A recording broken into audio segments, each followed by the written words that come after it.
तो मैं यह जानना चाहूँगा जो एनएलटी का जो डायरेक्टर है सुबोध जी, ये जो पासवर्ड है ये मात्र डायरेक्टर के पास होता और किसी के पास ये पासवर्ड नहीं होता। डीजी ये क्वेश्चन पासवर्ड के बाहर निकला, चोर के दाढ़ी में तिनका क्यों हटा, और हटाए तो उस पर अभी तक एफआईआर लॉन्च नहीं हुआ, गिरफ्तारी क्यों नहीं, उसको किसकी सेविंग करने के लिए इनको हटाया। जी एक बात बताइए, सीबीआई इंक्वायरी में इतनी जल्दीबाजी थी, जब एक एजेंसी कर रही थी तो आप बाप क्यों किए, जब जेपीसी का मुद्दा उठा तो आप इतने हड़बड़ी में क्यों थे कि हाउस के पहले आपको देना पड़ा और जेपीसी आप नहीं लाए, और सुप्रीम कोर्ट के मॉनिटरिंग में आपने सीबीआई इंक्वायरी करने की हिम्मत क्यों नहीं दिखा रहे। मेरा सवाल है कि एक दिन पहले वहां सारे परीक्षार्थियों को रटाया गया 2 दिन से, और क्वेश्चन जलाए गए, वो क्वेश्चन मिले हैं, जो क्वेश्चन जलाया गया है वो क्वेश्चन मिले हैं, तो वहां किसके कहने पर बाहर के लोगों को रखा गया, उसकी भी जांच करिए।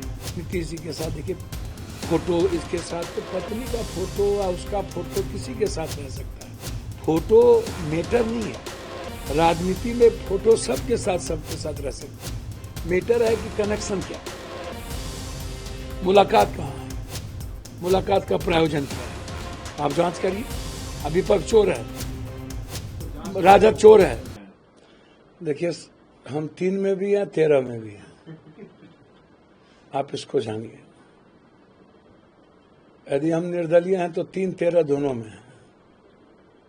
एक दूसरा चीज, सूप बाजे तो बाजे, छलनियों बाजे। कुछ ही दिन पहले बिहार की इन लोगों की सरकार थी, और उन लोगों के समय में भी कई एग्जामिनेशन पेपर लीक हुए, कोई नया तो पेपर लीक हुआ नहीं है, और ये पेपर लीक तो लगातार हो रही है। राहुल गांधी जी ने जो सवाल खड़ा किया है उत्तर प्रदेश से लेके बिहार तक या गुजरात तक, इसमें कौन कौन लोग, मेरा सवाल ये है कि केंद्र को अपनी सरकार बिहार पर भरोसा क्यों नहीं है।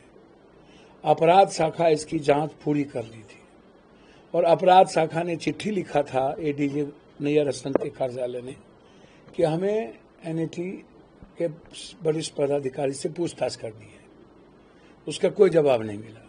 बाद में कैबिनेट सेक्रेटरी के द्वारा यहाँ से फोन गया कि आप इसको सीबीआई कर दो। जब डीजी भट्टी साहब ने इसको कंप्लीट मना कर दिया, कहा कि सवाल नहीं उठता, मैं सक्षम हूँ, मैं करूंगा कार्रवाई, और मैं इसको सीबीआई नहीं दूंगा, आपको यदि टेक ओवर करना है तो आप लिखो।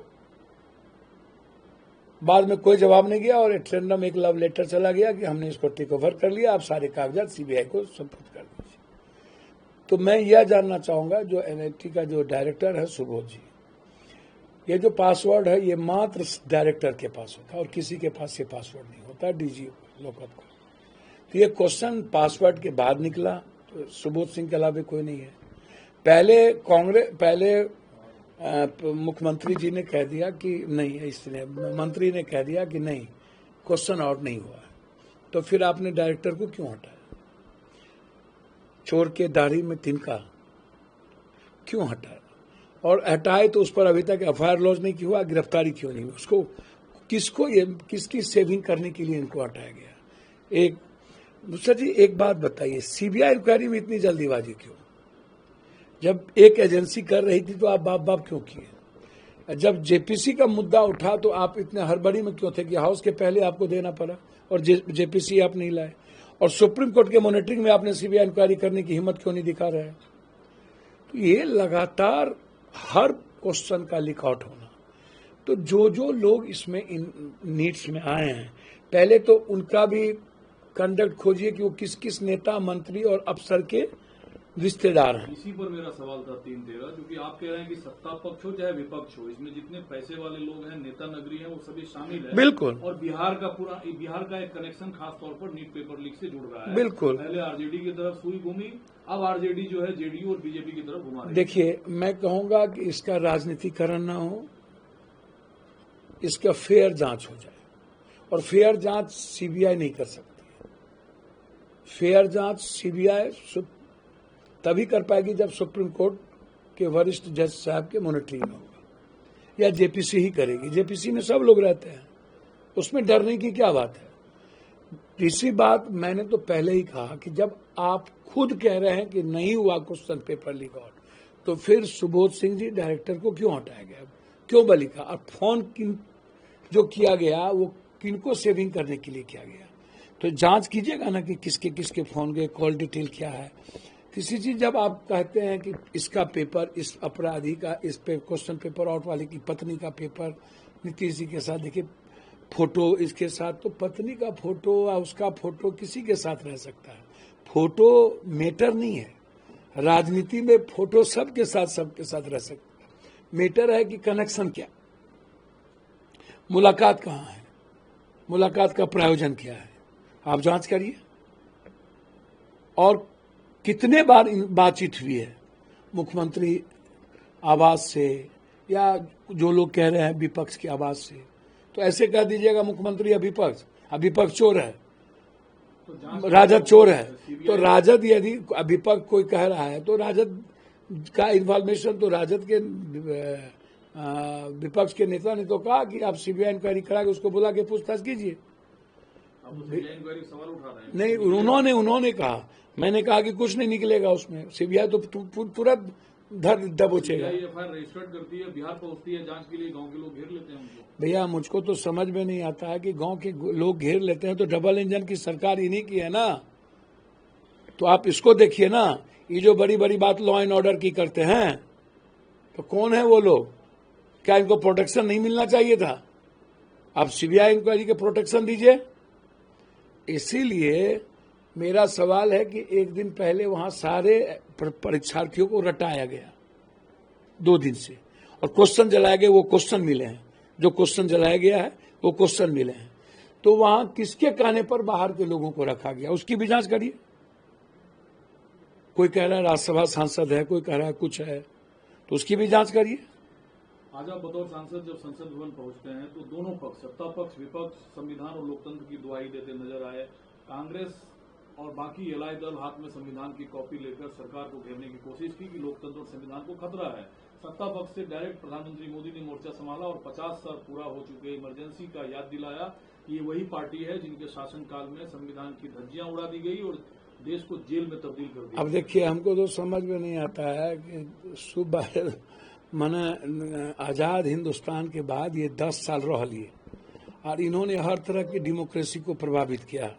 अभी चुनाव में ही इन्होंने कितने सीटों पर 200 से जीते हैं, और चुनाव आयोग का हस्र क्या किया, और सुप्रीम कोर्ट के जज साहब को इन्होंने चुनाव आयोग के मेंबर से निकाल दिया कमेटी से, और 5 जज ने इनके बारे में क्या तथ्य दिए थे वो समझिए। हिंदुस्तान के 5 जज ने जो बात कही उसको भी आप समझिए। इमरजेंसी को किसी ने सही नहीं ठहराई। मैंने राहुल गांधी जी ने भी इमरजेंसी जैसी चीजों को सही नहीं ठहराया। जब राहुल गांधी जी ने खुद एक्सेप्ट किया है कि जो गलतियां, जो भूल कांग्रेस से हुई, वो एक्सेप्ट उन्होंने खुद किया। आप कितना दिन नेहरू, राहुल, कांग्रेस आप चालीसा पढ़ते रहिएगा, फलना। आप अपनी बात करिए ना कि कितने किसान मरे, आप अपनी बात करिए ना कि ईडी सीबीआई का दुरुपयोग किस किस सीएम है, कितने लोगों पर आपने किया। सारे लोग जो आपके साथ नहीं है, आपने सबको ध्वंस करने की कोशिश की, आपने सबको डराया। आप अघोषित इमरजेंसी लागू किए हुए हैं, आप उसको देखिए ना। आप जो बात कर रहे हैं संविधान, इसीलिए कि आप तो गांधी और अंबेडकर की मूर्ति आप उठा के फेंक दिए, पीछे उठा के लेके चले गए। आपको इतना दर्द है और कहते हैं गांधी को कोई जानता ही नहीं था, और अंबेडकर के बारे में आपकी सोच भी पता नहीं आपको क्या है। जब ये कहते हैं कि देश की जनता विपक्ष से एक सार्थक नेतृत्व चाहता है, जबकि विपक्ष यहाँ उपद्रव और नौटंकी मचाने आते हैं, उपद्रव और नौटंकी से विपक्ष को बाज आना चाहिए। भैया मुझको तो समझ में नहीं आता है कि भाषा की मर्यादा तो इलेक्शन में भी इन्होंने एकदम खो दी।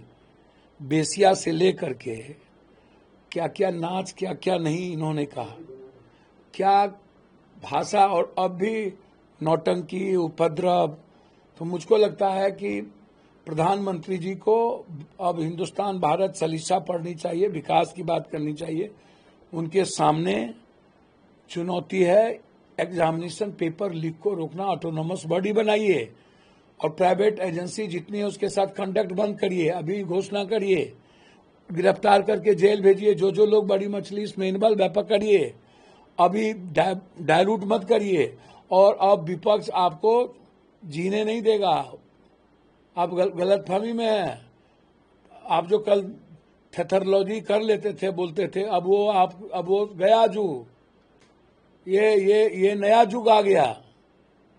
इसीलिए कोई भी बात निश्चित रूप से संविधान को तो हाथ में लेके जाएंगे। और ये तो बनता है नीट एनईटी का मामला, और एग्जामिनेशन का मामला भी लगातार बन रहा है कि देश में जो रियल जो जीनियस बच्चे हैं उसकी जिंदगी बिल्कुल उसके साथ विश्वासघात किया जा रहा है। तो आवाज तो उठेगी ना। और इमरजेंसी 50 साल पहले क्या हुआ, आप अपने बारे में अपनी बात बताइए, अपना कथावाचक बनिए ना। आप कांग्रेस से चालीसा पढ़ते रहिएगा जिंदगी भर।